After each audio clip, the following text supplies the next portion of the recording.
Somewhere in the island of Thera, 1600 years before the birth of Christ, a group of women are walking in procession.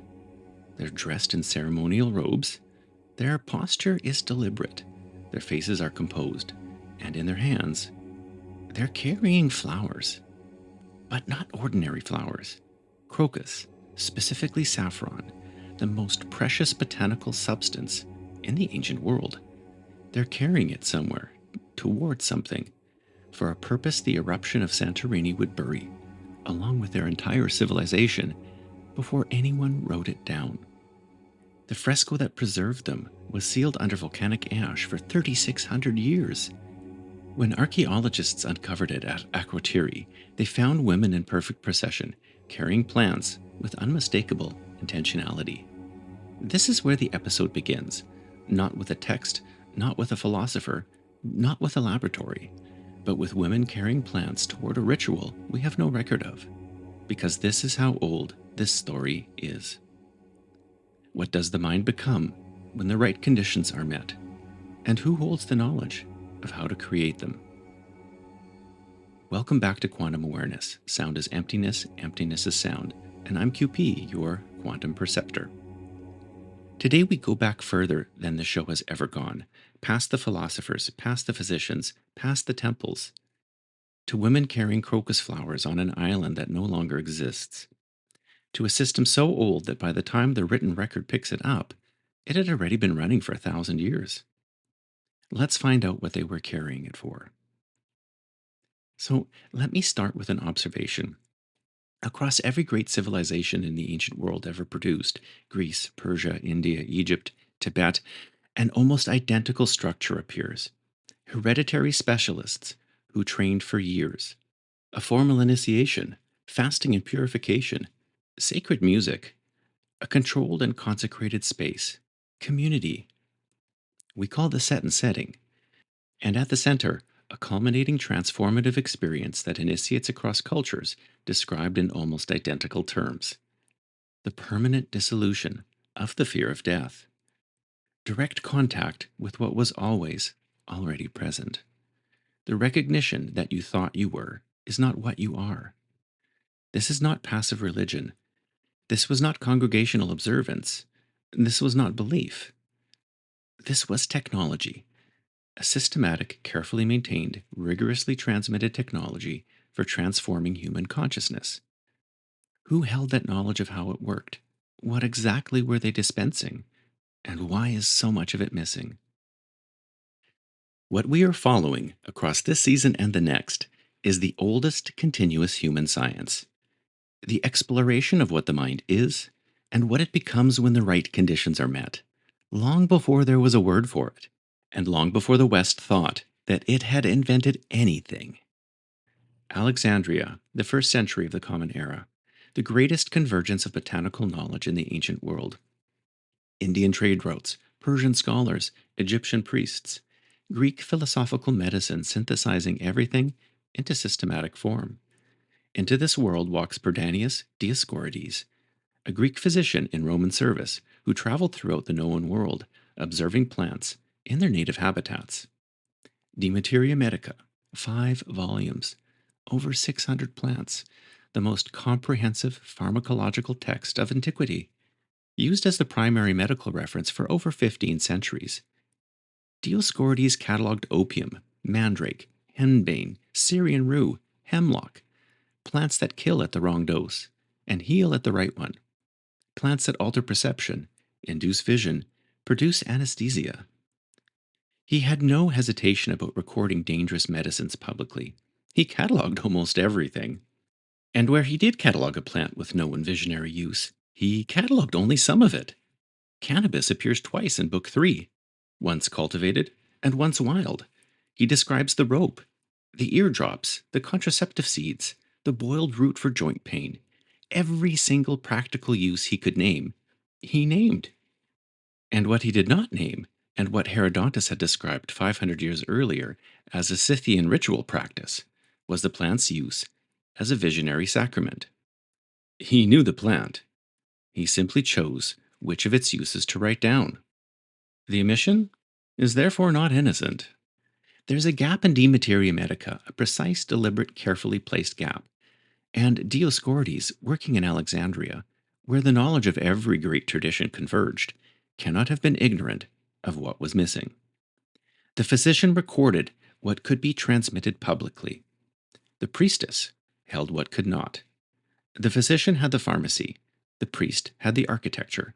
The plant was the key. But the door was built by someone else. Now, before we get to the gap, let's first establish what Dioscorides did record, because what he chose to include tells us almost as much as what he chose to omit. So, 3 plants, 3 civilizations, 3 temple traditions, one pharmacological thread connecting them all.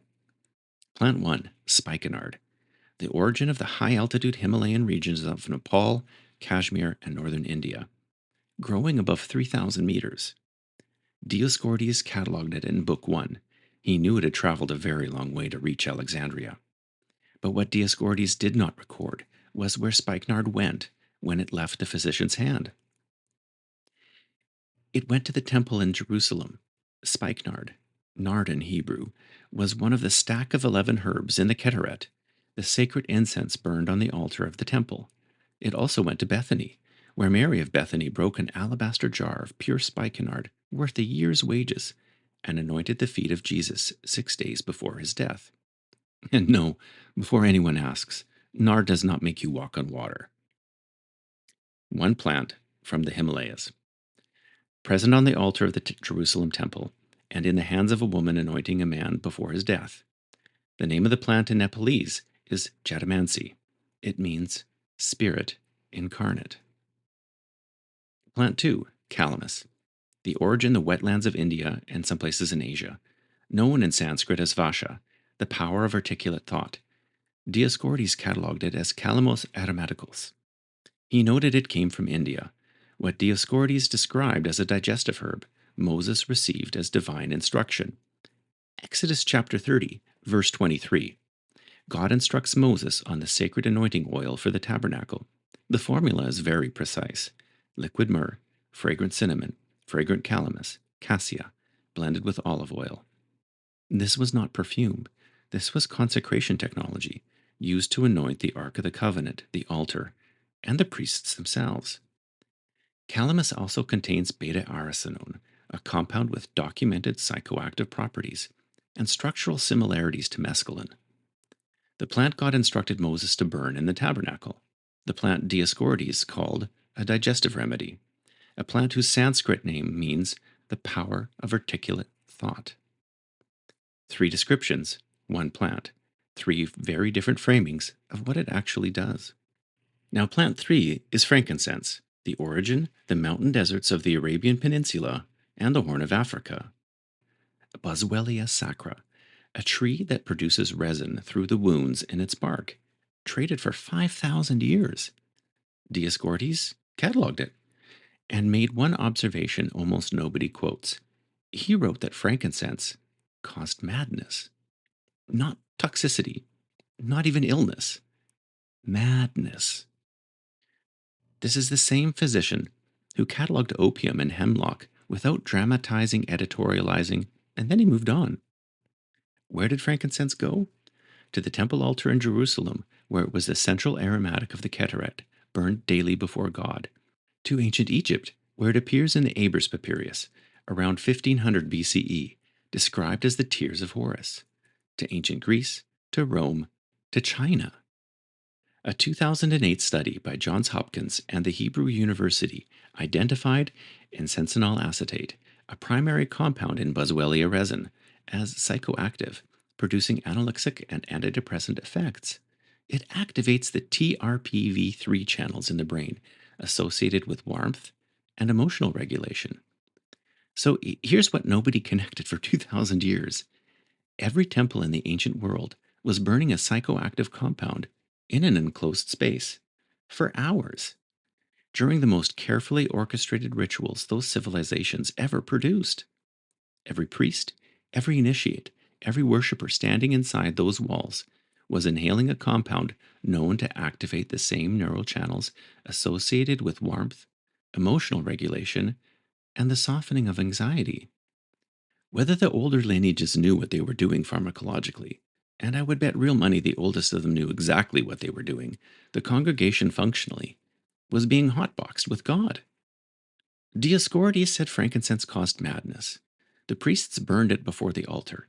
Johns Hopkins and Hebrew University confirmed that it alters brain chemistry through a specific and reproducible mechanism. Three facts, 2,000 years. Nobody connecting them until now. And this is the only plant that was catalogued. This is the only compound the physician was willing to write down. Hold that thought, because the next section is about the plant he wouldn't. 3 plants, 3 temples, 3 civilisations, comparing notes through trade routes. If this is the kind of thing your brain enjoys at 11 o'clock at night when you should be asleep, and clearly it's mine, there's more waiting. Subscribe or follow so that the next dose finds you automatically. And the full apothecary, show notes, citations, everything that didn't fit in the runtime, is at quantumawareness.net. Consider this a part of the temple where they hand you a pamphlet on the way in. Now, let's get back to the gap in the text.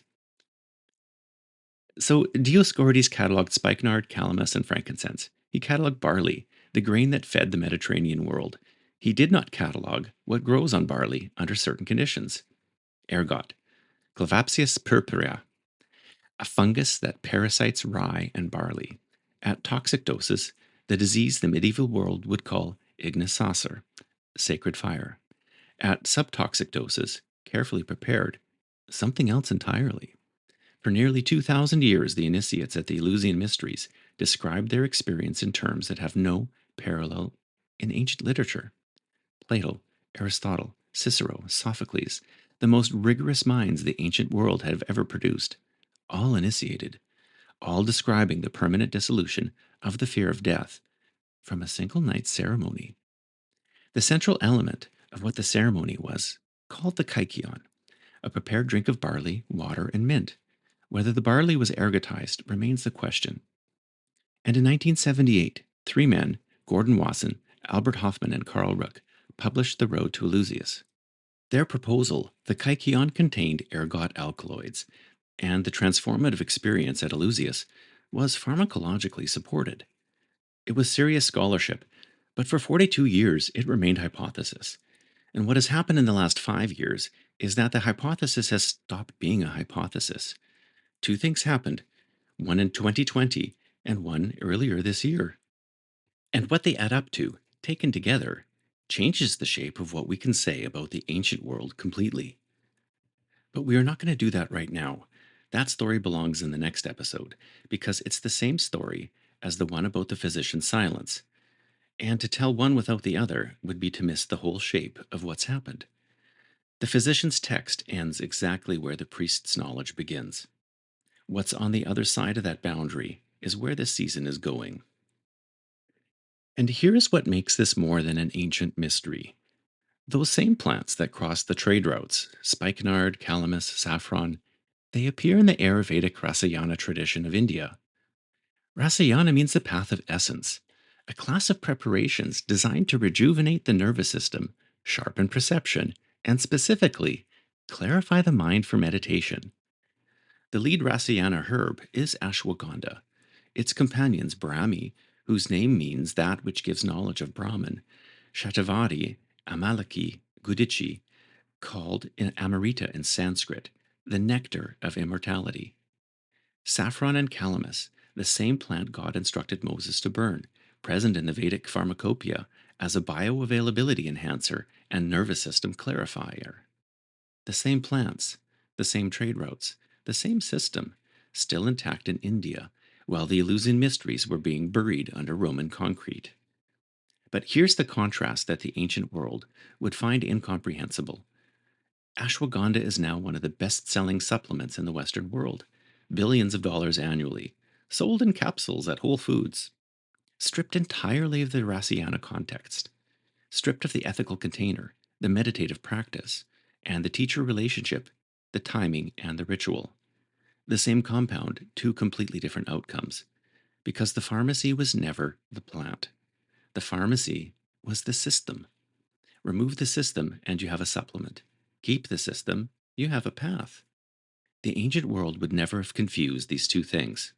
And one tradition never lost this distinction. Two traditions, actually. One kept the herbs, the Rasayana pharmacopoeia of India, still functional, still in use. Its formulas still transmitted from teacher to student. And the other kept the architecture. The Dharma preserved the entire pattern the ancient world had built. The specialists, the initiation, the preparation, the consecrated space, and the culminating transformative experience, without needing the plant to be at the center of it. One tradition kept the pharmacy stocked, the other tradition learned to run the same pharmacy without the herbs. And what that means and how it happened, and what it says about the architecture itself, the season is going to spend some real time on. But hold that structure in mind, because it's the frame that everything else in Section 2 rests on. Plants can be suppressed, books can be burned, cups can be drained, but an architecture, once transmitted, is very hard to kill. The prescription was misfiled on purpose. Don't let this episode suffer the same fate in your podcast queue. Follow the show if this opens something. It's the only currency this particular pharmacy accepts. And for the full citation, lists, and show notes, find it at quantumawareness.net. In episode 2, we find out who did the misfiling and exactly what it cost. The Minoan women were carrying saffron towards something we have no record of. 3 plants crossed the known world to reach 3 temples in 3 civilizations that had no contact with each other. And the physician who catalogued everything left one thing out. Not by accident. In episode 2, we find out what was the gap, who buried it, and whether it survived or not. This is the end of episode 1. I'm QP, your quantum preceptor. Catch you on the next one.